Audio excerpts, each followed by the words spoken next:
Director's Reflections for Sunday, April 23rd of 2023. They went from creative, masterfully circumventing the strict content controls of the major newspapers and television networks in the United States. Some journalists managed to cross the line with fabricated stories. Before the so-called fake news became widespread, as is the case today, the American press had already been shaken by the Oxus.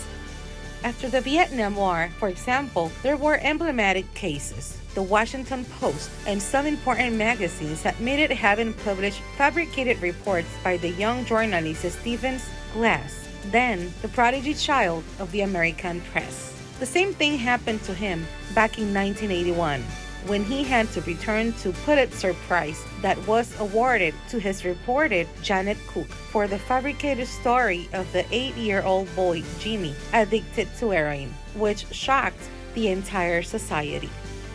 And the Boston Globe went on to win the coveted Pulitzer with a series of stories that its own editorialist Patricia Smith admitted were fabricated. The New York Sun achieved the highest circulation in its history by publishing a series of works with unusual drawings of the so-called Batmen, winged creatures similar to human beings who supposedly lived on the moon.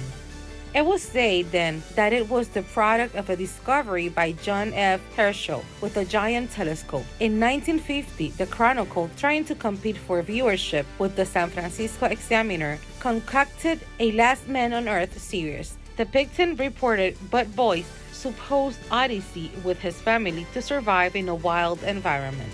The Examiner, to recover from the blow, opened an investigation, discovered its competitor's fraud, and publicly embarrassed him. No sooner had the American press recovered from this credibility crisis than another scandal occurred, that of the columnist Michael Daly, who invented a cruel massacre perpetrated by 2 English soldiers in Belfast against a 15-year-old Catholic teenager who allegedly launched a bomb against the bank.